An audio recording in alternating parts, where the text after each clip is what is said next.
When Superman hit the scene in the summer of 1938, the comic book industry as a whole changed almost overnight. The success of Siegel and Shuster's character had catapulted the medium into what's now considered the golden age of comic books and the first era of superheroes. National Comics, the company that would then go on to become DC Comics, was feeling pretty good about themselves. One of their characters had captured the attention of nearly every comic book reader in America, and had given National Comics a healthy lead ahead of rival publishers like Fawcett. But that didn't mean that they could sit back and rest. In fact, in many ways, the competition had just reached a new level. Because much like Netflix in the 2010s, National Comics and their pioneer creative roster now had to stay competitive in a market that they had created. Everyone wanted a piece of the superhero action, and every publisher in the country was now pivoting towards having their own costumed heroes. This arms race between publishers would last for nearly the entire golden age, and it would establish many of the tropes that are now associated with the superhero genre. But it was in December of 1940, 2.5 years after the first appearance of Superman, that National Comics and All-American Publications would come together in a joint venture that would solidify their names at the top of the pile for more than a decade. And that is the creation of the Justice Society of America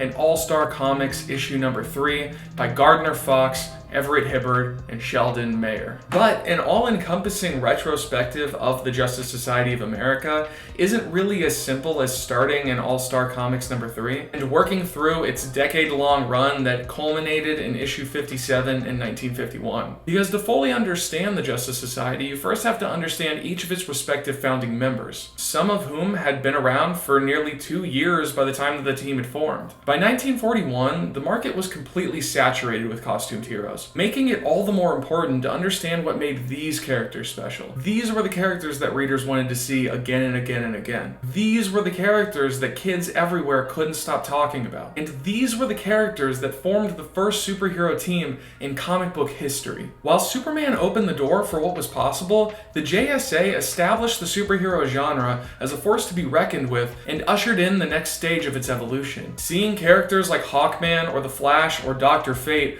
coming together to establish the team in All-Star number 3 rings a bit hollow without first establishing who they were before this point and what made them so popular to begin with. So while we're eventually going to cover every single adventure of the JSA, we've got some work to do before we get there. It's a big task, but we've got all the time in the world. So welcome to a complete retrospective of the Justice Society of America, and more specifically a prelude series called Before the JSA, where I trace every society member through their early days and establish who they were before Gardner Fox tied them all together into a much larger world. And for me, a natural place to start is with a character created by the same writer who had kicked off the entire superhero genre to begin with. That character is Jim Corrigan, the Spectre, and that writer, of course, is Jerry Siegel. The Spectre, written by Siegel and illustrated by Bernard Bailey, made his first appearance in February of 1940 in More Fun Comics issue number 52. And he would go on to appear in More Fun 52 to 62 and All-Star Comics issues 1 and 2 before the JSA was established later that year in December of 1940. Not only is the Spectre significant as National's first superpowered hero besides Superman, in a roster that would eventually include Sandman, Batman,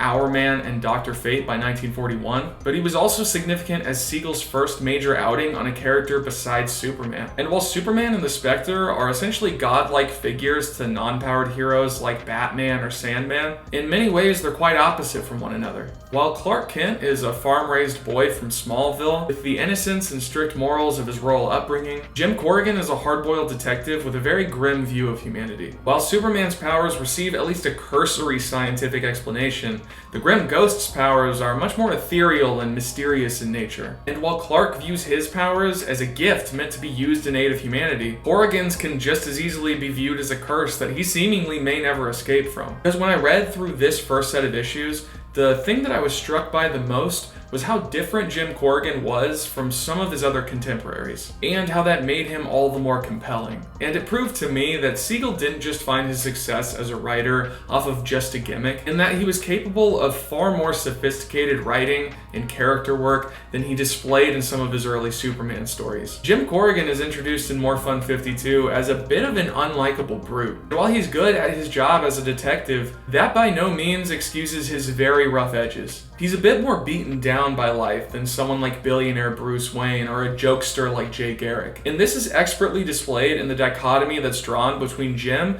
and his fiancée Clarice Winston. Siegel and Bailey do a really good job at showing that Jim probably really doesn't deserve Clarice. And we see from even his first appearance that his presence in her life actively puts her in danger. In the opening story, Jim and Clarice are kidnapped by a group of criminals who have a vendetta against Jim. And in order to dispose of him, they knock him unconscious, put him in a barrel, fill that barrel with concrete, and drop it to the bottom of the harbor. It's honestly a really brutal death, and I was pretty surprised that they were able to pull it off in 1940. But as his dead body sits at the bottom of the harbor, Jim is visited by an entity known only as the Voice. And this voice tells him that he will be given extraordinary powers and another chance at life, but in exchange he'll be forced to walk the earth until all crime is eradicated. For those of you who know anything about how human nature or systems of oppression work, then you'll automatically know that that is an impossible task. And so while Jim returns to life and rescues Clarice and takes up the mantle of the Spectre to combat crime in ways that normal Jim Corrigan couldn't, there's this looming feeling of despair behind it all. Now, it's important to point out that in More Fun 54, the Voice reconsiders the task it gave him and actually says that it is too big of a task for any one being to accomplish. So it offers that Jim can return to rest if he wants to. It's at this point that Jim actively chooses his role, more than anything because at that very moment, he needs to return back to Earth in order to save Clarice. So while Jim moves from a passive to an active bearer of his powers, the weight of his task never really lightens. And it's a weight that he pretty much bears alone. By More Fun 53, he breaks off his engagement with Clarice to both their dismay, because he believes that his role as the Spectre would only put her in danger, which it kind of does. Throughout these 12 stories, he takes quite the lonely journey, and pretty much all of his dialogue is either internal with the Voice or with his enemies. There aren't really any friends to banter with or any loved ones to lighten the load. While Batman has Robin, Jim has no one. And I think that it makes for a very different kind of superhero story than some of the others that were circulating at the time. And another major difference is in the Spectre's power scaling and how it sets itself apart from other contemporaries. Because since the Spectre stories forego any sort of scientific explanation for Jim's powers, this opens up Siegel and Bailey to essentially endless possibilities for what this hero can do. Essentially, if a power could be thought up, the Spectre probably had it at one point. Just in these opening stories before the JSA's establishment, we see the Spectre do nearly anything you can imagine. He can fly, become invisible and intangible, change the size of his body at will, multiply his body, read minds, heal, become one-dimensional, and shoot force rays out of his hands. And most importantly, we see him kill with only his signature death glare, and he even kills a man with just the snap of his fingers. While the infinite limits of these powers weren't really questioned by an audience that at the time probably ranged in age between 8 to 12, it was clear to Siegel and Bailey by the mid-1940s that if the Spectre was going to have a challenge, it would have to be from a being of similar power and scale. And that's what we get from the introductions of notable villains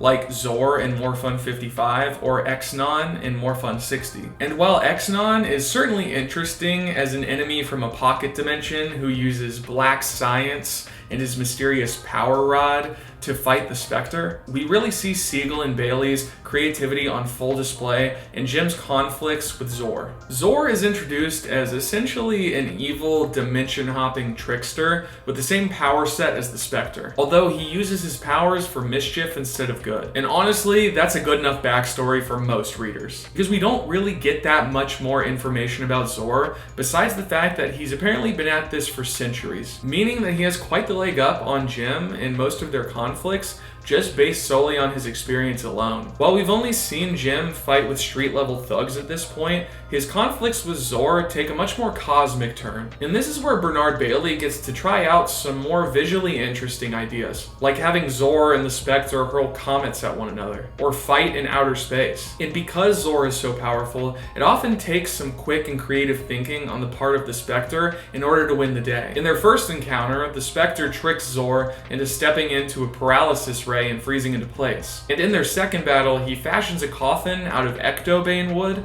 which is Zor's only weakness, and traps him inside. The Spectre has similar battles in All-Star issue 2 with an ancient high priest named Kulak, though this character appears destroyed for good as opposed to Zor, who has the possibility of returning at some point down the road. Ultimately, the character that we're left with right before his appearance in All-Star 3 is a Jim Corrigan who's really come into his own as the Spectre. The grim ghost with godlike powers that he's learned to control and use to beat back threats to the innocent people of his home city of Cliffland, or the very dimension and universe that he resides in. He's an angry, hard-boiled, cynical man, and he shoulders most of the hero journey on his own. How this character will fit into the greater JSA as a whole remains to be seen. But one thing that we can be sure of at this point is that he has earned his spot beyond a shadow of a doubt, at least in the eyes of his readers. That's where we'll leave off with the Spectre, at least for now. We've got quite a few more characters to work through, so stay tuned for more JSA character retrospectives. And expect to see Jim Corrigan again when we finally reach All-Star 3. But for now, I just wanted to say thanks so much for watching, and make sure to subscribe if you find any of this stuff interesting. I've got a few other comic book retrospectives over on my channel that I've already done, and I'm working on more every day. So feel free to check those out and subscribe so you don't miss the next video. But until I see you next time, thanks for watching and have a good one.